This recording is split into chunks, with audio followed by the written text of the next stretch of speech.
Olá pessoal, eu sou Emerson Cavalcante e este é o estudo do NEP, o Núcleo de Estudo e Pesquisa do Evangelho, o V de Jesus.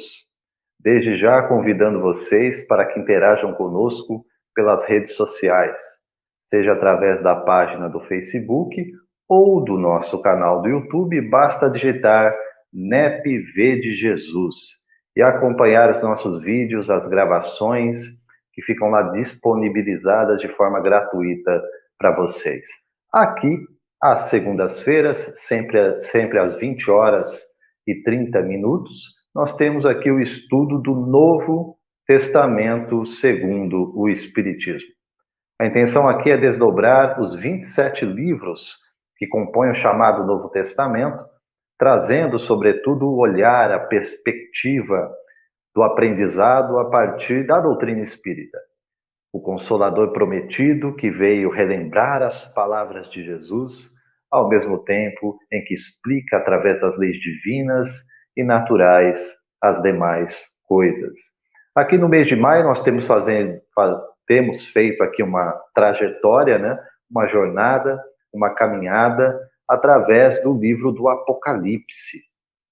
Desde o início de maio, temos publicado, está lá disponível para vocês nas nossas redes sociais, então, esse estudo que tem mencionado aqui dentro do capítulo 1º, só relembrando para vocês, já passamos aqui no dia do Senhor, 7 castiçais, semelhante ao Filho do Homem. Hoje, nós teremos aqui ainda dentro desse capítulo 1º, mais um desdobramento com o tema Como o Sol, Apocalipse 1, versos 15 e 16. Convido desde já aqueles que assim desejarem a abrirem as suas escrituras, as suas traduções bíblicas, e aqui independe, gente, de qual tradução você adota, qual tradução seja da tua preferência ou aquela Bíblia que você tem em casa. Pode abrir. Dentro da interpretação espírita, nós não brigamos com as palavras, nós procuramos entendê-las, naturalmente dentro do seu contexto social, dentro do contexto gramático, filológico da palavra, entender melhor o significado delas, mas aplicando com aquele olhar especial que Jesus deixou para nós, para bem interpretar as Escrituras através da vontade de Deus expressa, manifesta através do Cristo, que nos trouxe fundamentalmente através da lei de amor, justiça e caridade, uma nova maneira de estar no mundo. E é isso que reproduz a doutrina espírita, quando convida individualmente, particularmente, cada um de nós, à transformação interior, à reforma íntima. Por isso, fique à vontade, Apocalipse 1, capítulo 1º, né? Versos 15 e 16, a anotação que temos lá do apóstolo João, evangelista, é a seguinte. Aí dentro daquela visão que João está tendo no seu exílio na ilha de Patmos. E os seus pés, semelhantes a latão reluzente, como se tivessem sido refinados em uma fornalha. E a sua voz, como a voz de muitas águas. E ele tinha na sua destra 7 estrelas. E da sua boca saía uma espada de 2 fios. E o seu rosto era como o sol, quando na sua força resplandece. Esse é o texto, gente. É claro, diversos simbolismos, alegorias no livro do Apocalipse. É um livro cuja essas expressões precisam de fato ser decodificadas, mas não com o olhar fora da codificação bíblica, mas dentro da codificação bíblica, compreendendo dentro desses símbolos algo que já ao longo dos tempos, dos séculos, foi sendo apresentado. Lembrando que nós temos toda uma tradição de mais de 1.600 anos da formação desses textos para aquilo que hoje temos aí como as chamadas Escrituras Sagradas, a Bíblia que temos editada, traduzida para a nossa língua portuguesa. Tem um longo caminho, uma longa história e jornada para que isso tenha chegado até as nossas mãos. Então, compreender que, de fato, esses textos não são de fácil interpretação, mas, ao mesmo tempo, são acessíveis, desde que você tenha esse olhar de estudo, esse olhar de pesquisa. Não é à toa que o NEP tem essa proposta, né, de ter esse olhar de análise, de maior detalhamento, para que a gente não caia na mera literalidade.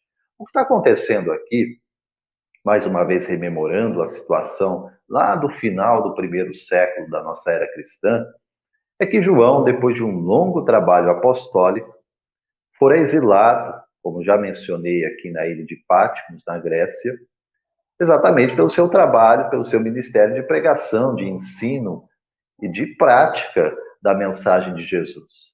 Então aquilo incomodou muita gente, especialmente ali entre os judeus que não aceitavam a mensagem de Jesus, que o viam em oposição a Moisés, assim como o próprio Império Romano, que cada vez mais percebia a força daquela mensagem, cujo senhor daqueles primeiros cristãos não era César. O Senhor, o nosso Senhor, a que eles se referiam, era Jesus Cristo.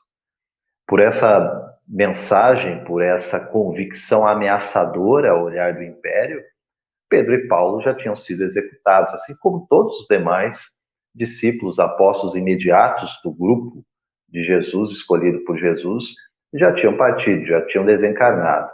Apenas João Velhinho estava lá na ilha de Patmos, certamente acompanhado de alguns poucos discípulos.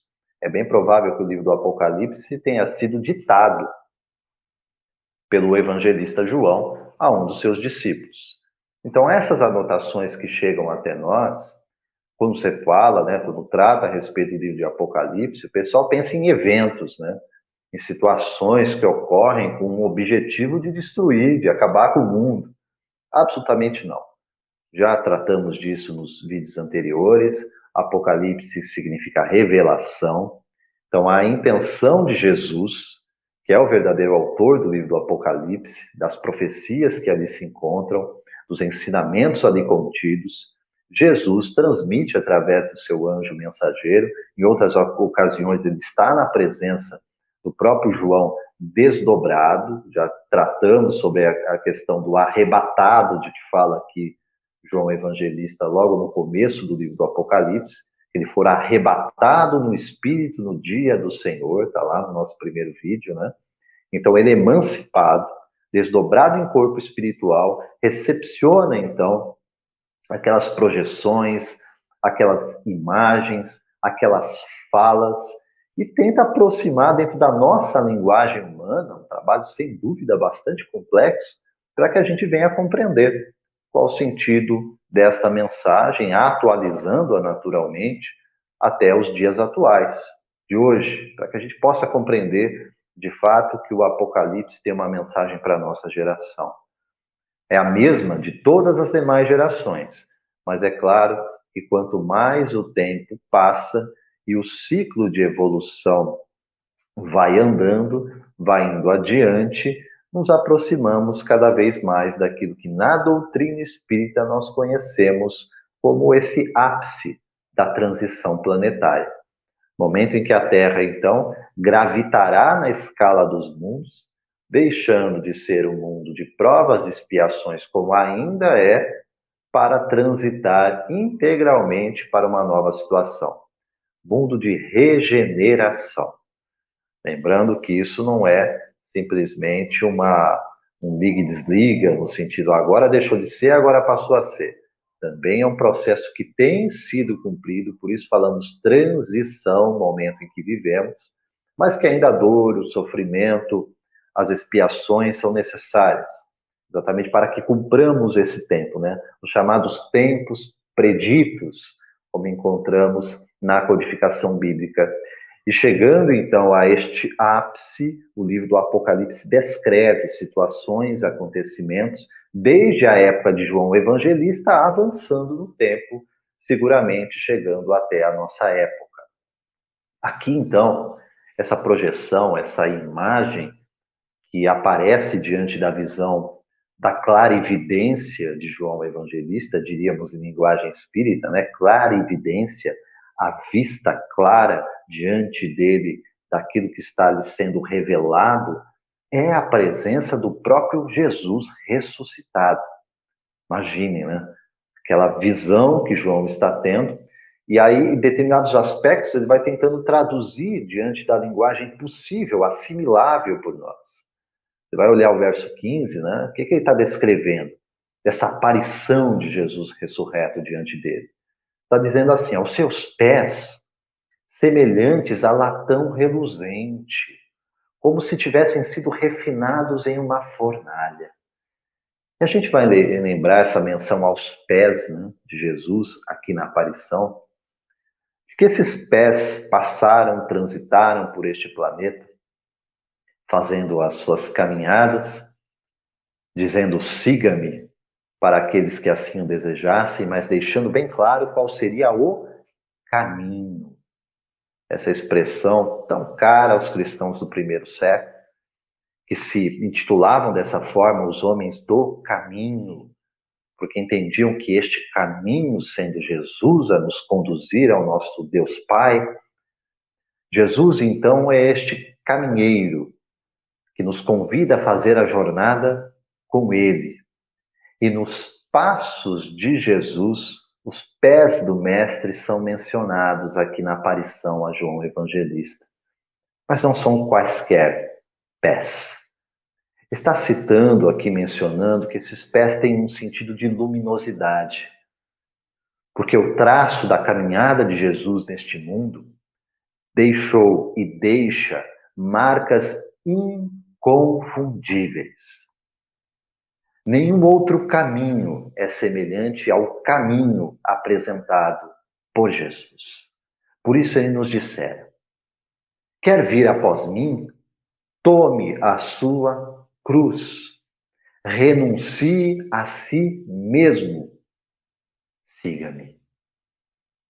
Percebam, todas as falas de Jesus estão bem distante da mentalidade atual, mesmo que impera em grande parte da cristandade, que acaba colocando como autorreferência o próprio ser humano, que se torna uma espécie de inquiridor, questionador e, ao mesmo tempo, alguém que solicita, muitas vezes com veemência, a ação de Deus na sua vida.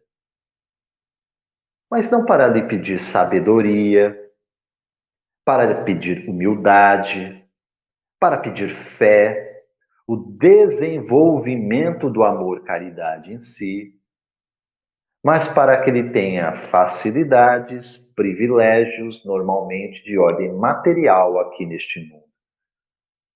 Ora, aquele próprio que nos dissera que o seu reino não era deste mundo, embora nos cumpra realizar a nossa tarefa aqui, é porque Jesus estava olhando uma outra situação através de um outro patamar de compreensão da vida. E este é o convite.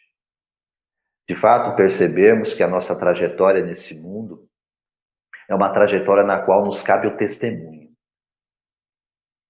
E esse testemunho será sacrificial, se de fato é com Jesus que caminhamos. Não pode ser diferente. Porque este caminho sacrificial exige a renúncia de nós mesmos. Exige esse olhar fora dessa visão autocentrada do ser humano, em que tudo gira ao redor dele, tudo é para ele. Ao contrário, a visão do cristão com Jesus é que tudo é para Deus, porque por ele todas as coisas foram criadas. E o seu Cristo, Jesus, é o seu agente executor neste mundo. Por isso exerce governança sobre ele com toda a autoridade, tanto na terra quanto nos céus. Esses são os pés de Jesus. Caminhou materialmente enquanto encarnado conosco e deixou o seu rastro, a sua trilha de caminho, para que permaneçamos firmes e perseverantes nele. Os pés reluzentes de Jesus, aqui mencionados por João Evangelista no Apocalipse, semelhante ao latão, como se tivessem sido refinados em uma fornalha. Menciona a voz de Jesus. Diz que essa voz era como se fosse uma voz de muitas águas.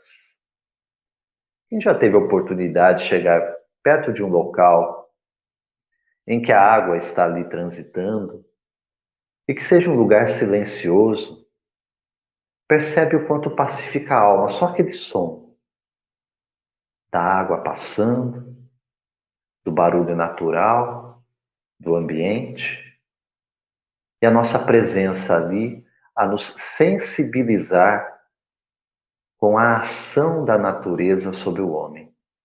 Temos perdido muito esse foco. Temos nos afeiçoado muito mais aos barulhos externos. E por conta disso, muitos temem o mergulho interior. Muitos falam assim: Emerson, eu tenho medo de ficar sozinho, não quero ficar sozinho.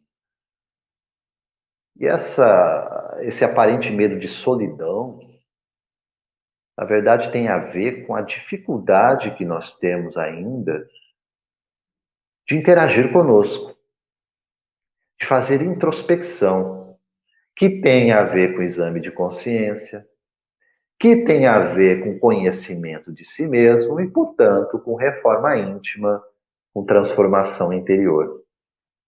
Se este é o foco para a criatura que quer transitar da sua condição individual, provacional e expiatória para um plano de regeneração de sua alma, assumir este compromisso, então, é bom então que façamos essa retirada.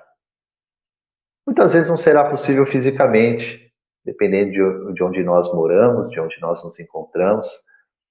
Às vezes eu não vou ter esse espaço na natureza para me recolher e entrar em contato diretamente com ela com constância. Mas vamos nos recolher ao abrigo íntimo da prece. E lá vamos ouvir essa voz. Voz de muitas águas. Lembrando que as águas são mencionadas pelo codificador Allan Kardec, no Evangelho segundo o Espiritismo, quando trata sobre o nascer de novo. Ele fala que as águas eram vistas como um elemento material, elementar, central da criação de todas as coisas. Quando olhamos para o nosso próprio corpo físico, sabemos pela ciência que 70%, uns falam até mais de 70% do nosso corpo é água. Água. Esse elemento que ao mesmo tempo é vital para a nossa existência, faz referência aqui no simbolismo, no livro do Apocalipse, a uma voz. Mas não é uma voz qualquer.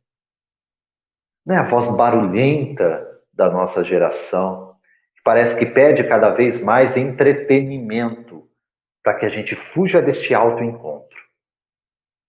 Essa voz de muitas águas mencionadas por João Evangelista, essa voz que chega até nós, é aquela voz que o próprio João, lá no seu Evangelho, fez referência sobre o bom pastor. Que as ovelhas conhecem a voz do seu pastor. Quando ele fala, quando ele ensina, quando este pastor acolhe, quando este pastor nos alimenta, nós sabemos qual é a mão que vem em nosso auxílio. Não são poucas as dificuldades e sabemos da experiência material, encarnada, física em que nós nos encontramos. Limitações essas necessárias, sim, ao nosso aperfeiçoamento. Mas é preciso sempre uma boa dose de fé diária. Não tenhamos medo nem receio de pedir. Acrescenta-nos a fé, como encontramos no Evangelho, pedido feito a Jesus. Acrescenta-nos a fé. Essa fé confiança, essa fé fidelidade, de nos manter neste caminho, nos pés e dos passos de Jesus. Mas que não andemos desatentos, que não andemos distraídos pelo mundo. Ouçamos esta voz, voz de muitas águas. João menciona ainda a destra de Jesus. Sobre essa destra, 7 estrelas. O livro menciona em outras ocasiões, e aqui mesmo na sequência do próprio livro do Apocalipse, relacionando as 7 estrelas com 7 anjos, com 7 mensageiros. Sete, sete, sete é um número repetido muitas vezes nas Escrituras. Indica o ciclo perfeito. Indica o ciclo purificador. Ao mesmo tempo que nos traz essa ideia, portanto, de perfeição, vem nos dizer de anjos. Anjos relacionados a essas sete estrelas. Que são os anjos que no livro de Apocalipse vai levar a mensagem às sete igrejas. As comunidades cristãs centrais à época de João Evangelista. Esses anjos, mensageiros, é o significado da própria palavra anjo, são aqueles que nos apresentam a mensagem. Que mensagem é essa? Se não é aquela do Evangelho eterno, se não é aquela boa nova para nos dizer: Jesus veio e permanece conosco. E o fato de Jesus ter vindo e permanecer conosco é a nossa viva esperança de que tudo se cumprirá segundo a sua palavra a representar a vontade de Deus para a humanidade terrena. Somos de fato uma grande comunidade de espíritos necessitados do aprendizado do amor. O mestre do amor veio até nós. É fato que a mensagem fora ignorada por muitos, ainda permanece adormecida por outros tantos, mas semeada ao longo dos séculos e dos milênios, antes e depois da vinda de Jesus. Permanece viva, atuante e com um impacto que inevitavelmente nos faz conectar aos sentimentos mais vivos, mais nobres, mais íntimos da criatura humana. Quando falamos e expressamos através de palavras, falamos em paz, em fraternidade, em amor, em caridade, em justiça. Estamos a expressar mais do que conceitos construídos pelo entendimento do homem nas suas relações sociais. Estamos falando de anseios da alma. Porque é isso que buscamos, é isso que desejamos, é isso que alimenta o nosso ser em viva esperança. E é isso que Jesus nos traz. Na sua presença, na sua ação, no seu exemplo e na sua constante interação conosco. Mas precisamos ter as janelas da alma abertas para recepcionar este sol da imortalidade, que é a mensagem do Evangelho. O benfeitor Emmanuel, lá no prefácio, na introdução do livro Vinha de Luz, na psicografia de Chico Xavier, vai dizer: o Evangelho é o sol da imortalidade que o Espiritismo reflete para a atualidade do mundo. Sim, sol da imortalidade. E não é isso que João vai mencionar para a gente aqui? Depois de falar sobre esses pés de latão reluzente, como tivessem sido refinados numa fornalha, caminho, o trânsito de Jesus por esse mundo, deixando rastro luminoso para todas as épocas, para que sejamos os seguidores, os caminheiros dessa trajetória por ele deixada. Quando menciona essa voz, voz de muitas águas, voz que ensina, orienta, consola, acolhe, direciona.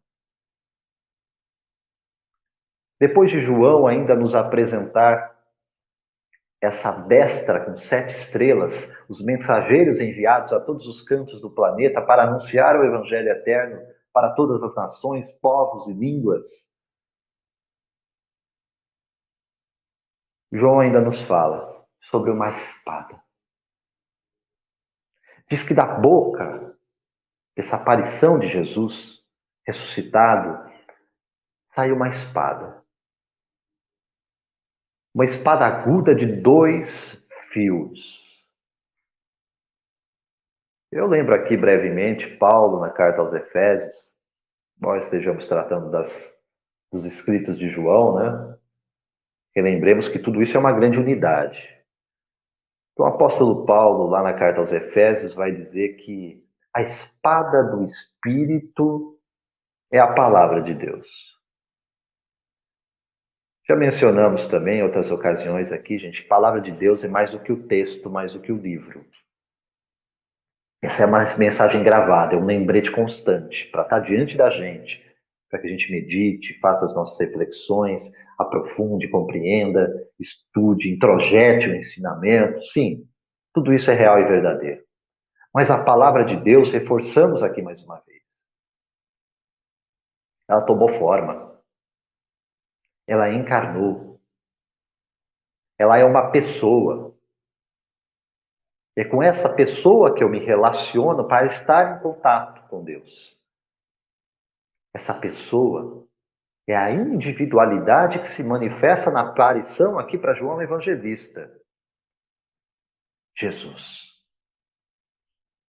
E o Cristo aqui com essa espada que sai de sua boca, com o ensino da palavra que verte de Deus para nós, tem dois fios. Deixando aqui uma clara dimensão dos dois momentos distintos. Primeiro, em que nos foi trazida a lei, para nos dizer: faça, não faça. Uma ênfase muito maior no não faça, que a mensagem do Antigo Testamento.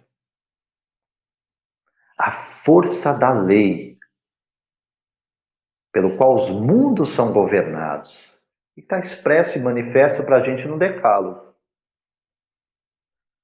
No entanto, sabemos da nossa imperfeição. Sabemos da nossa fragilidade.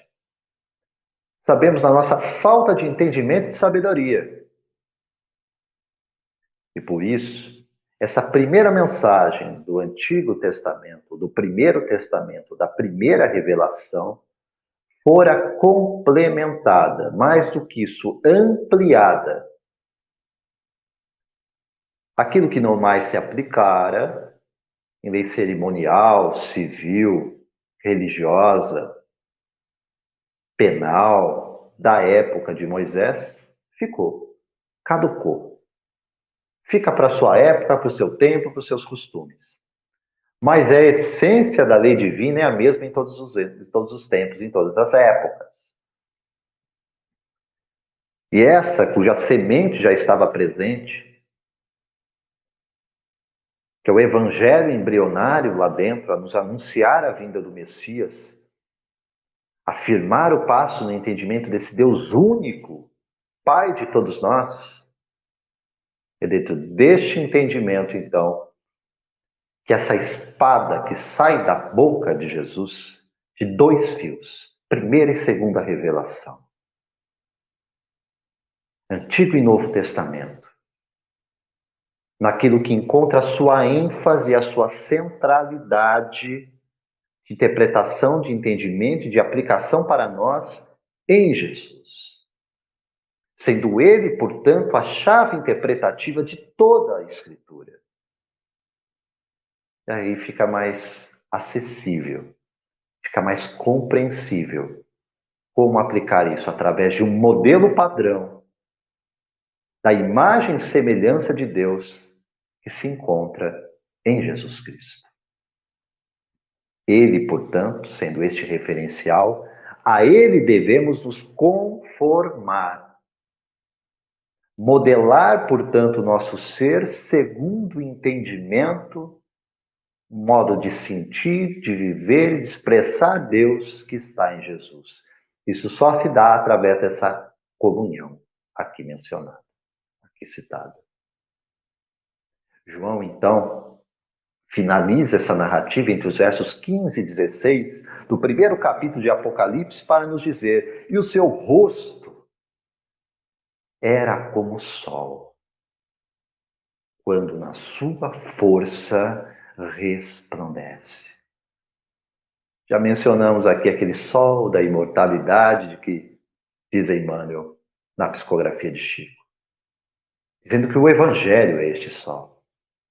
Ora, assim como a palavra de Deus tomou forma, a boa nova não é só algo trazido para nós no sentido de uma mensagem entregue por um carteiro, como fazem os anjos. Trazem a mensagem soberana de Deus para nós. Mas aqui nós temos, na figura desta mensagem centralizada, mais uma vez, uma boa nova e uma boa notícia que não é apenas verbalizada, mas que é um roteiro existencial. É Jesus para ser visto, é Jesus, sim, para suscitar em nós a admiração, mas não para que sejamos contínuos espectadores dessa mensagem. Somos convidados por Jesus para sermos agentes ativos no processo de construção desse reino de Deus de que ele falara. Que antes de ser um novo momento externo na terra, deve edificar em nós, através de casa edificada sobre rocha, não sobre areia, portanto firme diante de dificuldades e aflições, para construir por dentro a essencialidade da mensagem de Jesus para todas as épocas. Aprendamos a amar, aprendamos a ser justos, aprendamos a expressar caridade com benevolência, tolerância e perdão. E aí, de fato, Jesus resplandecerá, como diante de João, o seu rosto, como um sol que resplandece com toda a sua força, com toda a sua intensidade. Lembremos aqui que desde a primeira revelação, o profeta Malaquias já intitulava o futuro Messias como o sol da justiça. É este aqui. É este que João está a nos trazer, está a nos revelar em Apocalipse 15:16, para nos dizer que o seu rosto, como sol, resplandecia em toda a sua força. Amados, deixamos aqui essas reflexões, breves comentários aqui, citados a partir dessa leitura do primeiro capítulo do livro de Apocalipse. Transitamos durante todo esse mês de maio, então, e alcançamos aí para nosso próximo encontro, na segunda-feira, a última segunda-feira deste mês, em que teremos, então, o nosso encontro ao vivo, com a presença também dos comentaristas do NEP, para nós darmos o fecho, então, desse primeiro capítulo do livro de Apocalipse. Então, fica o convite para que vocês estejam conosco, interagindo no dia 30 de maio, participando, então, no nosso estudo ao vivo do NEP, no fecho do livro do Apocalipse, aqui do capítulo 1, que trataremos sobre o primeiro e o último. Fica então aqui, gente, o nosso chamado, nosso agradecimento também pelas visualizações, pedimos o compartilhamento da mensagem, ao mesmo tempo que convidamos para que você esteja com a gente através das redes sociais, página do Facebook, canal do YouTube, basta digitar NEPV de Jesus, acessar então os vídeos, os trabalhos, as atividades de divulgação do Evangelho com a doutrina espírita. Deixo aqui para vocês o meu desejo de paz, luz, sabedoria, felicidade, segundo os preceitos do Mestre. Que Deus nos abençoe e nos ilumine hoje e sempre. Até breve.